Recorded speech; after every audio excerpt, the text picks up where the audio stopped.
hands are still bleeding from holding on to Donald Trump's coattails. Really quick, we have a new statement from the king himself, Donald Trump, on Elon's new party. If y'all want to read it, the Trump, go ahead. Well, somebody. All right, here, I can read it, and I can also do a Trump. No, John. George, you want to read it for us? It's so long. Well, yeah, let me say real quick. Somebody said, that George Soros took over the Democrat Party and, kind of made it what it is. And it was like, we need a Soros on the right, and Elon was like, yeah, that's going to be me. And then like, oh, actually, psych, I'm just going to go start my own party. Well, not just that, VP. My fear is George Soros fractured the Democrat Party and created this progressive band of lunatics.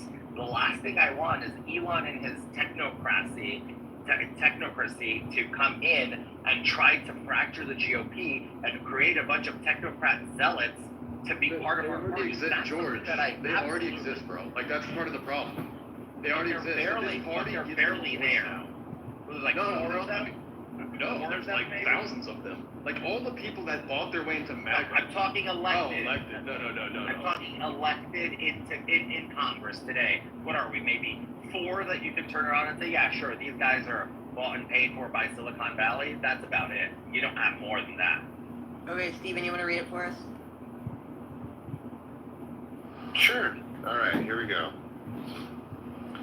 Donald J. Trump. I am saddened to watch Elon Musk go completely off the rails, essentially becoming a train wreck over the past 5 weeks. He even wants to start a third political party, despite the fact that they have never succeeded in the United States. The system seems not designed for them. The one thing third parties are good for is the creation of complete and total disruption and chaos. And we have enough of that with the radical left Democrats, who have lost their confidence and their minds.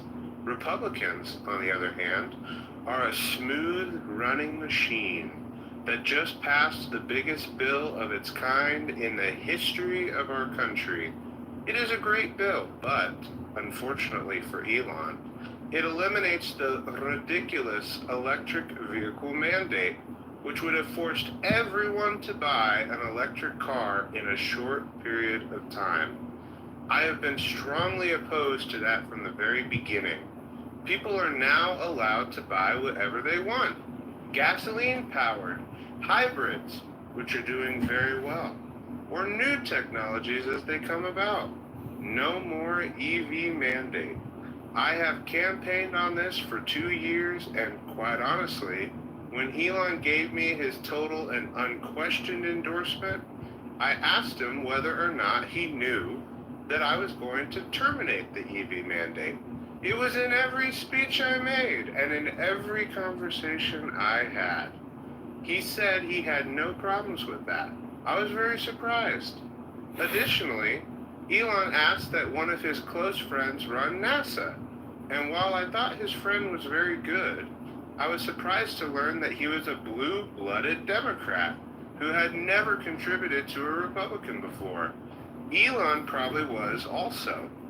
I also thought it was inappropriate that a very close friend of Elon, who was in the space business, run NASA, when NASA is such a big part of Elon's corporate life. My number one charge is to protect the American public. Well stated, Mr. President. Well stated. Yes. Good readout, Stephen. I know. I had that was very clean. Thank you for the president for how he could that very final line there. My number one charge is to protect the American public.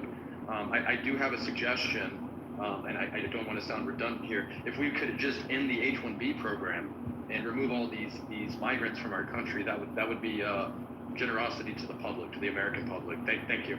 I think that would undermine America's interests. I can explain why.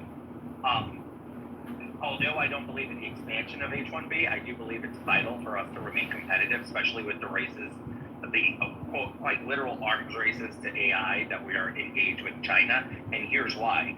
It's not that we lack engineers. We don't lack engineers in this country. It's just that